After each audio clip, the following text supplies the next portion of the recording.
दिखाई देता हूं।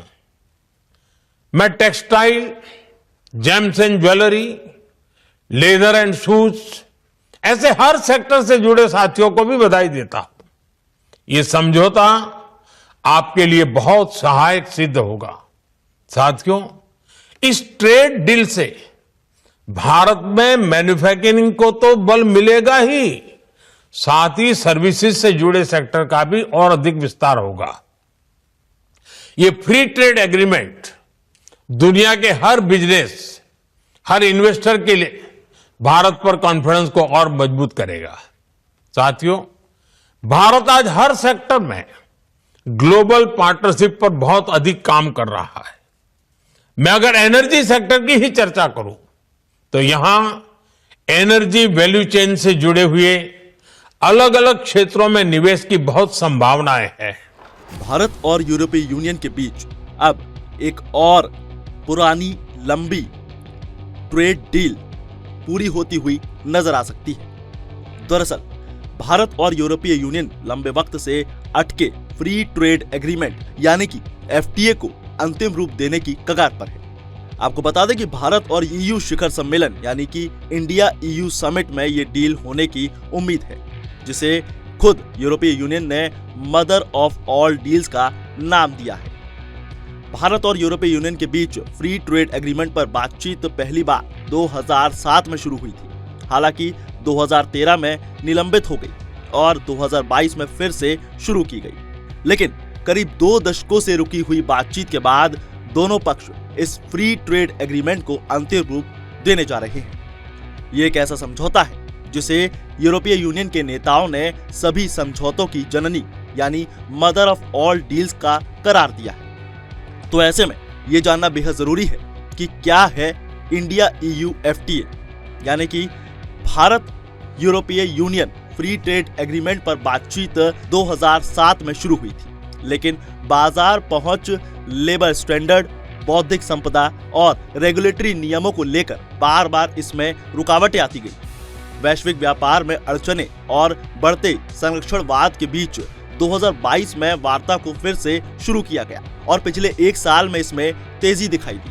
आपको बता दें कि भारत और ईयू के बीच ये समझौता 200 करोड़ से ज्यादा लोगों का एक इंटीग्रेटेड मार्केट बनाएगा। अमेरिकी टैरिफ और व्यापारिक अनिश्चितता और चीन की चुनौती के बीच भारत और यूरोपीय यूनियन के बीच ये डील गेम चेंजर साबित हो सकती है। आपको बता दें कि नई दिल्ली में मौजूद यूरोपीय संघ के वरिष्ठ नेताओं और वार्ताकारों का कहना है कि अब केवल कुछ ही संवेदनशील मुद्दे बचे हैं। अगर ये समझौता पूरा हो जाता है तो ये भारत की व्यापार रणनीति में एक निर्णायक बदलाव लाएगा और उसके सबसे बड़े व्यापक समझौते यानी साझेदार के साथ आर्थिक संबंधों को नया स्वरूप देगा। दरअसल मदर ऑफ ऑल डील्स जिसे कहा जा रहा है, उससे होने वाला फायदा क्या है, ये जानना आम नागरिक के लिए बेहद जरूरी है। तो दरअसल इस डील से भारतीय कंपनी और निर्यातकों को यूरोपीय बाजारों में अपने उत्पादों की पहुंच बढ़ाने का अवसर मिलेगा, खासकर उच्च शुल्क यानी हाई टैरिफ्स वाले क्षेत्रों में, जिससे निर्यात प्रतिस्पर्धा यानी कंपटीशन बढ़ेगा। इसमें टेक्सटाइल, ड्रेसेस, लेदर, डायमंड और ज्वेलरी इंजीनियरिंग का सामान, उसके साथ साथ प्रोसेस्ड फूड प्रोडक्ट जैसे सेक्टर शामिल हैं।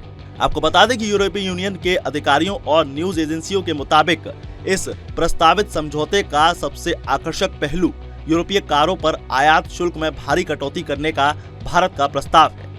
फिलहाल पूरी तरह से निर्मित कारों पर भारत में 70% से लेकर के 110% तक इंपोर्ट ड्यूटी लगती है, लेकिन विचाराधीन प्रस्ताव के तहत 15,000 यूरो से ज्यादा कीमत वाली सभी सीमित संख्या में यूरोपीय संघ में निर्मित कारों पर अधिकतम शुल्क तुरंत 40% तक कम हो सकता है और समय के साथ धीरे धीरे घटकर ये 10% तक पहुंच सकता है।